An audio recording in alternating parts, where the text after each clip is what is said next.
Welcome to Team Sports Entertainment, your one-stop shop for mature dialogue. We're going to get right to it. Welcome to Team Sports Entertainment, the podcast, your one-stop shop for mature sports dialogue. I am your host, Earl Teemer, alongside my co-host, my big unk, Alan Teemer. Before we go any further, don't forget to like the video, leave a comment below, subscribe to the channel, and most importantly, hit the notification bell. That way you know when we upload new content. All right, y'all, we're getting right to it. Utah Jazz. Time for the weekly Utah Jazz update. Hold on a second. I missed last week. Oh, welcome back. Yeah. I missed last week, but I and I always got to say this. It's like, and still in first place. First place, man. Yeah. All the trades, all the free agency, all the buyouts. Mm-hmm. That's the hoopla. Yes, sir. Oh, Brooklyn. Jazz still in first place. Yes, man. In the Western Conference, I know you say in the NBA, but I'm talking about the Western Conference standings. Right. We can split it up right now. Yeah. In the Western Conference standings, they lead Phoenix Suns by 3 games. I'm saying so they 3 games ahead in the lead in standings, first place. 5 in a row they won. They beat Chicago. Excuse me, let me go back one. They beat Toronto. That was last Friday. Yeah. Then they came back, beat Chicago, beat Brooklyn, and they beat the Grizzlies on a back-to-back. Right. Yeah. Since last week, I got on Gobert a little bit. Said that he should average a little bit more than 13 points. And he's quiet. Shut me up. I think he's watching. Yeah. I think he's actually, because he had I think it's like every time we mention something with him, he comes right back and like even with the quote from last week.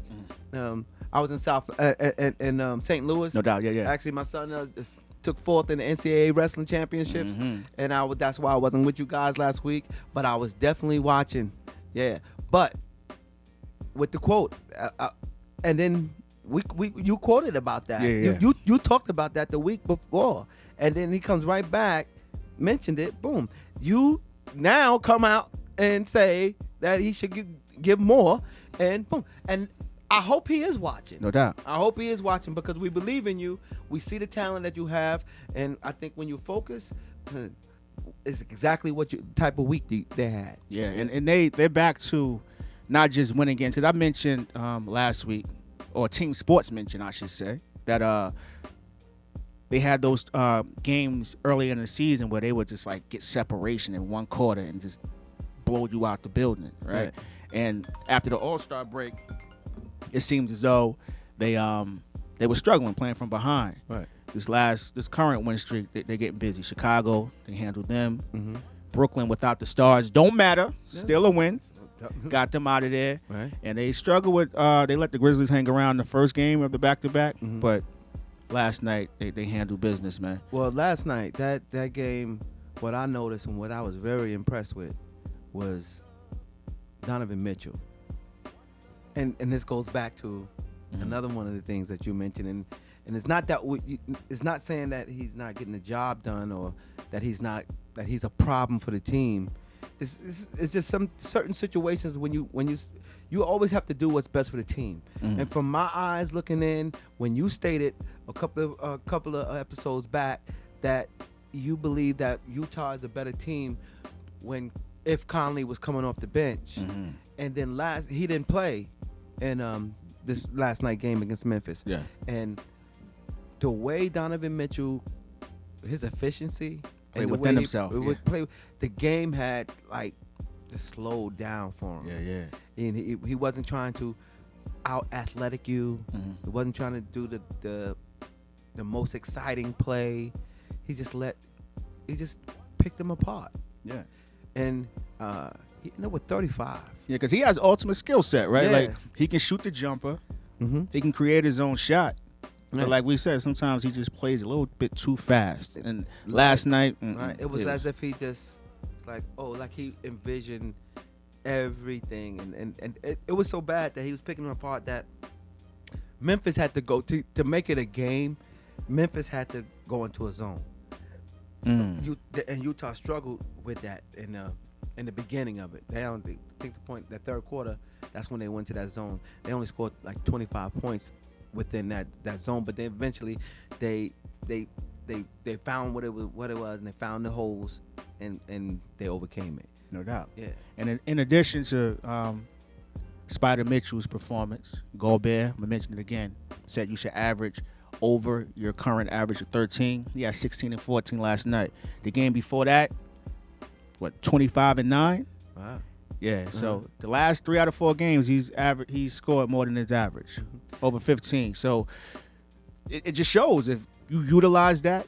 You know, you mentioned Gobert, I mentioned Mitchell, and you know who I haven't even really paid attention to, and who's just been solid all year? 6th man of the year, Clarkson. He's had struggles as of late, but he hits timely buckets. Yeah. But I think Utah, they had a week to kind of get back to themselves, because before they were a bit too emotional. But I think with everyone's focus being on the trade deadline and all this other hoopla going on, they just played ball and quiet as kept, won 5 in a row. Wait, speaking of trade deadline, they made a trade early on in who was it that they picked up? I remember, see all the hoopla that I let that one go by. But Utah picked up someone. Next week we'll put that in there. I got to look into it. But because see, it's teams like that don't need the big. Well, not just the name. I got to go back and examine who was the pickup. It's sad that I don't know it, but it's not a major move, because to me they didn't really need much. A couple of episodes back, you mentioned that you felt they need a wing defender. Yeah, I said right. that. And I got to look into that, because I know I remember seeing that they picked up, and whoever it is, I don't think they're gonna really make. I mean, because they were deep in every position to me. Yeah. I'm not gonna say I didn't agree with you when you said that they needed 3-and-D. You're not talking about Matt Thomas, right? I don't know. No, it was a different name. Okay. I was caught up in the NCAA wrestling championships last week, so I really wasn't. I was trying to stay in tune, but my mind wasn't focused just on that. But I definitely saw they made a move. Yeah, they made a move. I don't know what it was on the roster. Yeah. But they do need another wing defender. But like I stated in last week's weekly update, they can make it work with what they have. Right. Did you see O'Neal last? You mentioned that. Did you see O'Neal defense last night? Listen, man, I said it before. You can't ask him to do any more than what he's already done. I've seen him struggle defensively guarding someone maybe 2 or 3 times this year, and that was him trying to guard Kyrie Irving, right? And the other one was Jamal Murray.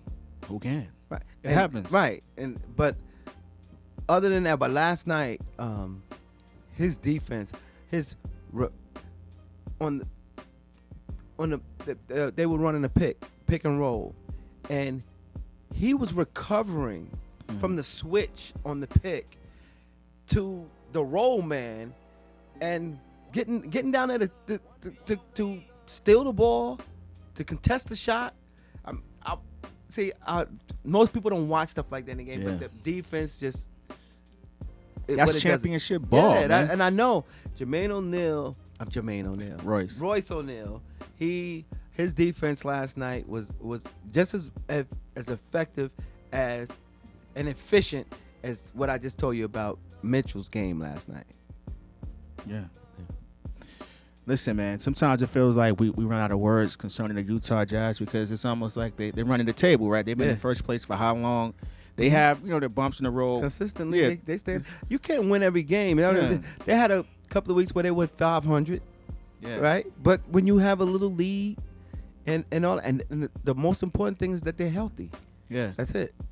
And they play their style of ball. Yeah. Yeah. So things are looking up. Like I stated before, here at Team Sports, they are still the number 1 team. And still. Yes. Best record in the league. As far as the Western Conference standards go, they are 3 games ahead of Phoenix. I think they got the Lakers by 5.5. Right. Won 5 in a row. Rudy Gobert balling right now, not just defensively. Right. Getting easy buckets, making it easier. And those type of games and numbers makes it easier for Donovan Mitchell. Yeah. Because now you got to respect Gobert on the lob. I mean, just little things like that. And Royce O'Neal, solid defender. I think they're gonna make some noise, man. They've been making noise. We've been talking about it though. Yeah. We've been talking about it. So it's not y'all been here with us, you know. So shout out to Utah. Continue to do what you're doing, and we're here. We're gonna be here every week for Utah Jazz weekly update. Anything else you need to say, Big Unc? One more time. I just like saying it. Dream Teamers and Utah still. Yeah. Team Sports Entertainment, the podcast. Once again, I'm your host, Earl Teemer, alongside my co-host, my big uncle, Alan Teemer. Don't forget to like the video, leave a comment below. Utah Jazz fans, how do you feel about this week that just passed? Are you encouraged? What do you see going forward?